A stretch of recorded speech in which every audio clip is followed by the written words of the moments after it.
The fact that we are in this space, this nationally recognized civic space, that the bricks and mortar in and of itself have so much history.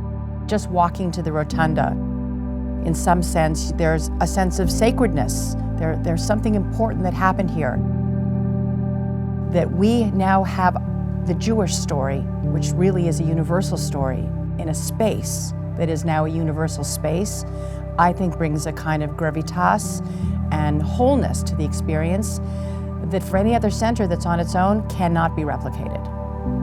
We're the only Holocaust museum in the United States that has positive, authentic space in which this is where the survivors who came to settle in Cincinnati or come through Cincinnati, this is the terminal, this is the building that they had their first exposure to Cincinnati. We are taking care of the mission that was set forth by the people who came through this building, and that we're honoring their legacy by having it in this space.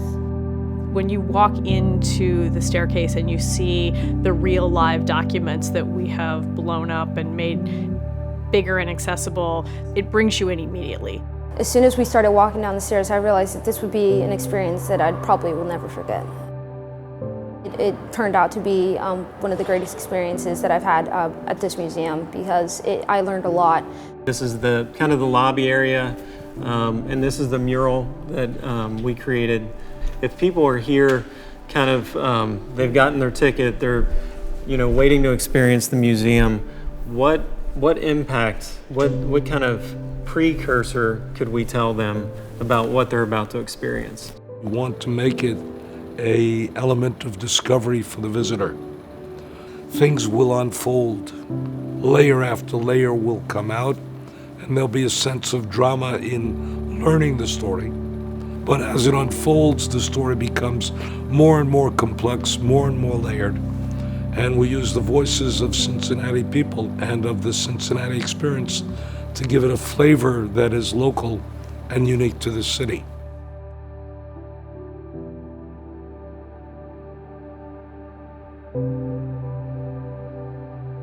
How do you develop from the story of the Holocaust a link to our common humanity? How do you do so in a way that doesn't degrade the story of the Holocaust, doesn't trivialize its implications, but also builds off precisely what we discover in the Holocaust to shape human values, values such as courage and human dignity, such as decency, such as the sense of the upstander, the people who had the capacity and the willingness to act despite dangers. Partnering with our exhibit design team, we worked with Berenbaum Jacobs Associates and Jack Rouse Associates. It was kind of a unique thing that we did. We asked two design firms to come together and share, on one hand, the content expertise, on the other hand, the expertise in project management and building a museum. There are scripted pauses in all the mechanical activity. Something opens to a dialogue box or some video content, and there has to be an allowance for the viewer to experience that. And the timing is as important as the actual mechanical operation. When you're confronted with this content, it's impossible to not be moved and realize how important it is to tell this story. In our world today, the idea that human beings can make a difference and must make a difference, and not the other guy, but you and me, is an essential lesson. And I hope they will find their commitment to human dignity and human decency enlarged, and the notion of human responsibility and human conscience enhanced.